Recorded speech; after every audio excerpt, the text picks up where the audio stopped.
నీ హడావిడేంటో నాకు అస్సలు అర్థం కావట్లేదే దుర్గా. హడావిడేంటి? మరి లేకపోతే ఏమిటి? అది సంబంధం చూడమందని ఓ తెగ సంబంధాలు చూస్తున్నావు, పేపర్లు తిరగేస్తున్నావు. పంతుళ్ళకి పెళ్ళిళ్ళ పేరైలకి వాకాపులు చేస్తున్నావు. దీన్నేమంటారే? అనకూడదు కానీ కందకు లేని దురద కత్తిపీటకెందుకు అన్నట్టుంది నీ వాలకం చూస్తుంటే. ఇంకా నయం, ఊళ్ళో పెళ్లికి వేటి హడావడా అన్నావు కాదు. అంత మాట ఎందుకంటానులే గాని నీ ఆరాటమే నచ్చట్లేదు. ఇప్పుడేంటి, వెనక్కి తిరిగి వెళ్ళిపోదామంటావా? అంతేనా? మనమంటే మాత్రం ఇది వెనక్కి తిరుగుతుందా? నేను దానికి సంబంధాలు చూడటం నీకు ఇష్టం లేదు అంటావు, అంతేనా? అదే కదే నేననేది. సరే పద, వెనక్కి తిరిగి వెళ్ళిపోదాం. రేపు మంగళగిరికి వెళదాం. మంగళగిరి ఎందుకే? దైవ దర్శనం చేసుకుని కొత్త దంపతులిద్దరు నెత్తిన అక్షింతలు వేసొద్దాం. కొత్త దంపతులు ఎవరు దుర్గమ్మ?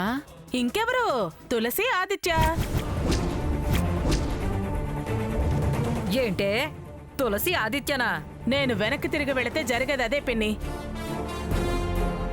మనం తొందరపడకపోతే తులసి తొందరపడుతుంది. వాడు కిర్రెక్కించి చెప్ప పెట్టకుండా కొండకి పట్టుకెళ్తుంది. దేవుడు గుడి ముందుండి 3 ముళ్ళు వేయించుకుని మనకి ముచ్చెమట్లు పట్టిస్తుంది.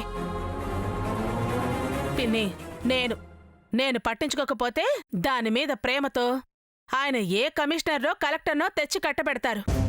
అప్పుడు మనం నోరెళ్ళబెట్టుకుని చూడాలి. నేనైతే మంచి మంచి అని గంతకు దక్క బొంతను చూసి మామ అనిపించొచ్చు. లేకపోతే దాని స్థాయి పెరుగుతుంది. దాని ముందు మనం చేతులు కట్టుకుని నిలబడాల్సి వస్తుంది.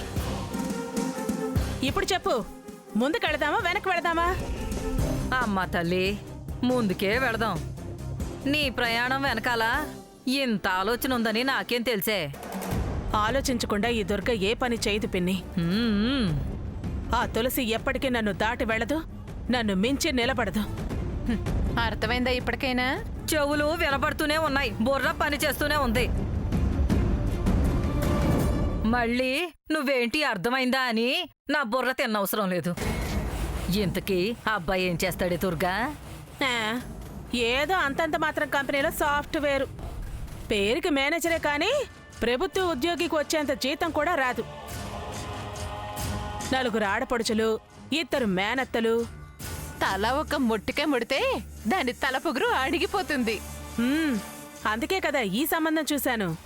నీ బుర్రే వేరే, నీలా ఆలోచించటం ఎవ్వరి వల్ల అవదే.